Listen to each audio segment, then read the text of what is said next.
Animal classification का। First lecture already हो चुका है और फर्स्ट लेक्चर का जो लिंक है वो डिस्क्रिप्शन और कमेंट बॉक्स दोनों में डाला हुआ है, तो देख लेना। ठीक है, ये आज का टॉपिक है criteria for new system of classification. मतलब न्यू क्लासिफिकेशन का जो क्राइटेरिया है ये टॉपिक हम लोग आज पढ़ने वाले हैं। ठीक है, तो इसमें 4 पार्ट्स है। कौन कौन से 4 पार्ट्स है?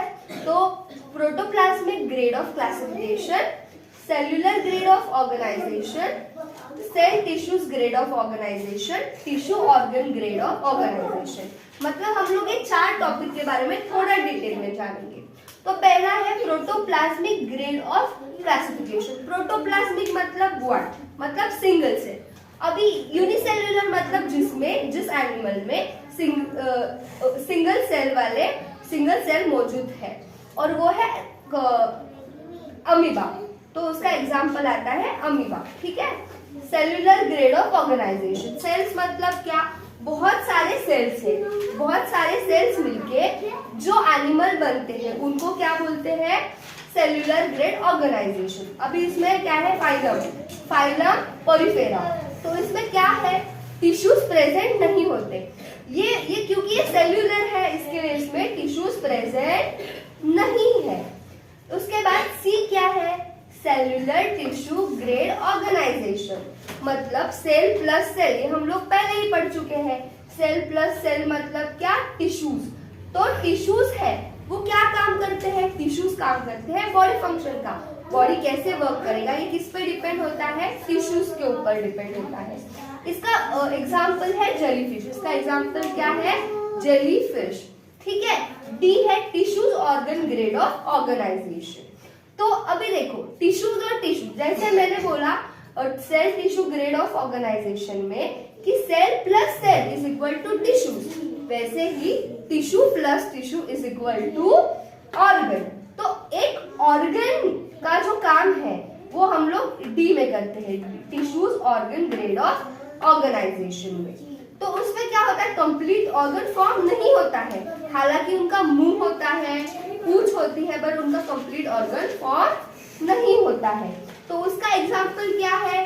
टेपवर्म और फ्लैटवर्म। इसके पहले ऑर्गेनाइजेशन ऑफ ग्रेड सीखा हम लोग। अभी बॉडी सिमेट्री और उसके साथ जर्म सेल भी सीखने वाले हैं। ठीक है, तो बॉडी सिमेट्री मतलब क्या? बॉडी में क्या सिमिलैरिटीज है, क्या डिफरेंसेस है, हम लोग ये देखेंगे। सिमेट्री मतलब इक्वल होना। ठीक है, तो यहाँ पे फर्स्ट इसमें 3 पार्ट्स है। देखो, असिमेट्रिकल का लिटरल मीनिंग है अ मतलब नहीं और सिमेट्रिकल मतलब इक्वल। तो जो इक्वल नहीं है, जिसमें कोई भी पार्ट उसके बॉडी का इक्वल नहीं है, वो कैसे भी फैला हुआ है, तो इसका फाइन एग्जांपल है अमीबा। ये आपको और मेरे डायग्राम्स अच्छे नहीं है तो डोंट माइंड, अंडरस्टैंड थोड़ा कर लेना। ठीक है, तो एग्जाम्पल है अमीबा। ठीक है, उसके बाद है रेडियल सिमेट्रिकल। रेडियल सिमेट्रिकल मतलब आपको रेडियस पता होगा, एक सर्कल का एक रेडियस होता है। ठीक है, ये एक सर्कल है, उसका ये रेडियस है। तो इक्वल पार्ट में डिवाइड होते हैं। अगर आप स्टार फिश को कट करो तो वो एक, देखो ऐसे इक्वल पार्ट में वो कट होंगे। ठीक है, तो उसको क्या बोलेंगे हम लोग? Radial symmetrical. मतलब जो रेडियस के जैसा, मतलब एक सर्कल जैसा हाफ पार्ट्स में डिवाइड होता है, इक्वल पार्ट्स में डिवाइड होता है। ठीक है, तो इसका एग्जांपल आएगा स्टार फिश।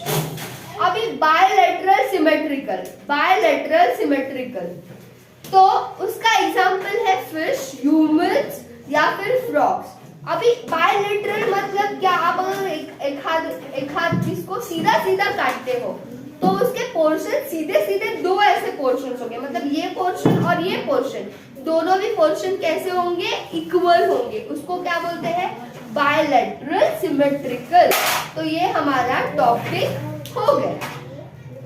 उसके बाद का टॉपिक है जर्म सेल। क्या टॉपिक है? Germ cell. अभी उसमें है 2 टाइप, डिप्लोप्लास्टिक और टिप्लोब्लास्टिक। डिप्लोब्लास्टिक और टिप्लोप्लास्टिक में क्या फर्क है? तो डिप्लो मतलब डबल और टिप्लो मतलब ट्रिपल। तो डिप्लो में 2 लेयर्स होंगे, ट्रिप्लो में 3 लेयर्स होंगे। तो इसमें 2 लेयर्स है। कौन कौन से 2 लेयर्स है? ये 2 लेयर्स है। ये फर्स्ट जो लेयर है वो है एक्टोडर्म। कौन सा लेयर है? एक्टोडर्म। एक्टो मतलब बाहर का, एंडो मतलब अंदर का। क्लियर? Triploblastic layer. ट्रिप्लोब्लास्टिक मतलब जिसमें 3 लेयर प्रेजेंट है। और कौन से 3 लेयर प्रेजेंट है? इसमें और एक एक्स्ट्रा लेयर बढ़ जाता है। वो एक्स्ट्रा लेयर कौन सा है? Mesoderm layer. अभी मेसो मतलब क्या? अंदर का लेयर। मतलब यहाँ पे 3 लेयर तो है, एक्टोडर्म भी है, एंडोडर्म भी है, सिर्फ मैं बीच में कौन सा डाला है? मेसोडर्म वाला लेयर। देखो यहाँ पे मैंने ड्रॉ करके रखा है ऑलरेडी। ये जो है अंदर का लेयर एंडोडर्म, मेसोडर्म और फिर बाद में एक्टोडर्म। एक्टोडर्म ये बाहर का लेयर होता है, मेसोडर्म ये सेकेंड नंबर का लेयर होता है और एंडोडर्म मतलब अंदर का लेयर। एक्टो मतलब बाहर, मेसो मतलब अंदर और इंडो मतलब बहुत अंदर। इसके पहले जर्म सेल के बारे में बात किया है, अभी हम लोग बॉडी कैविटी के बारे में बात कर रहे हैं। बॉडी कैविटी और बॉडी सेगमेंट बचा है, इसके बाद ये लेक्चर हम लोग नेक्स्ट लेक्चर में बचा हुआ सब, ठीक है। तो बॉडी कैविटी क्या है? बॉडी कैविटी में 3 पार्ट्स आते हैं। उसके पहले हम लोग बॉडी कैविटी क्या है वो समझ लेते हैं। बॉडी कैविटी मतलब बॉडी में जो स्पेस प्रेजेंट है। स्पेस कौन सा? स्पेस मतलब कोई भी ऑर्गन्स और जर्म सेल, इसमें जो स्पेस प्रेजेंट है उसको हम लोग बॉडी कैविटी बोलते हैं। इसको साइंटिफिक लैंग्वेज में सीलम बोलते हैं। क्या बोलते हैं? सीलम बोलते हैं। तो हम लोग को 2 फिलामेंट्स, अफिलामेंट्स और सूडोफिलामेंट्स के बारे में ये लेक्चर में हम लोग बात करेंगे। तो पहले हम लोग ये जान लेते हैं कि ट्रू फिलामेंट्स क्या है। ट्रू फिलामेंट्स मतलब जो सच में एक्चुअल में प्रेजेंट है। तो ये किस में प्रेजेंट होते हैं? तो ये प्रेजेंट होते हैं इंटरनल ऑर्गन और आउटर लेयर के बीच में। किस में प्रेजेंट होते हैं? इंटरनल ऑर्गन और आउटर लेयर। किसका आउटर लेयर? जर्म सेल्स का आउटर लेयर। जर्म सेल्स के आउटर लेयर में और इंटरनल ऑर्गन के बीच में जो गैप प्रेजेंट है उसको क्या बोलते हैं? True filaments. क्या बोलते हैं? True filaments. ओके, अभी सेकेंड टॉपिक है अफिलामेंट्स। हम लोग ने जैसे असिमेट्रिकल मतलब जो सिमेट्रिकल है ही नहीं उसको हम लोग क्या बोलेंगे? वैसे जो है ही नहीं उसको हम लोग ने असिमेट्रिकल बोला था। तो अभी अफिलामेंट्स, अफिलामेंट्स मतलब क्या? जो गैप प्रेजेंट ही नहीं है और वो किस में होता है? पोरीफेरा। एग्जाम्पल क्या है उसका? पोरीफेरा, फाइलम पोरीफेरा, ठीक है। अभी सूडोफिलामेंट्स, सूडोफिलामेंट्स क्या है? जिसमें सूडो का मतलब क्या है इंग्लिश में और साइंटिफिक लैंग्वेज में? कि रॉन्ग, जो एक्चुअल में रॉन्ग है। तो अभी स्पेस है पर वो गैप जो है वो वेली डेवलप नहीं है, उसको हम लोग क्या बोलेंगे? सूडोफिलामेंट्स। क्या बोलेंगे? सूडोफिलामेंट्स। और gap is not well developed. तो उसको, और किसमें ये गैप वेली डेवलप नहीं है? तो फाइलम एस्क्यूलेंथिस में। किसमें डेवलप नहीं है? फाइलम एस्क्यूलेंथिस में। किसमें प्रेजेंट नहीं है? फाइलम एस्क्यूलेंथिस में, ठीक है। अभी लास्ट का टॉपिक है इस लेक्चर का बॉडी सेगमेंटेशन। बॉडी सेगमेंटेशन मतलब सेगमेंट मतलब कोई भी चीज का इक्वल पार्ट होना, ठीक है। तो हम लोग का इसके लिए वेल एग्जांपल जो आपको समझेगा और आपके डेली रूटीन लाइफ से आप रिलेटेबल है वो है अर्थवर्म। तो अर्थवर्म ये क्या होते हैं? इसके बॉडी में ऐसे सेगमेंट्स प्रेजेंट होते हैं, ओके। उसको बोलते हैं अर्थवर्म। क्या बोलते हैं?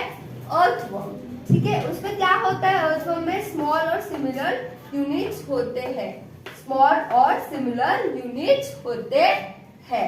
और यही आज हमारे लेक्चर का आखिरी टॉपिक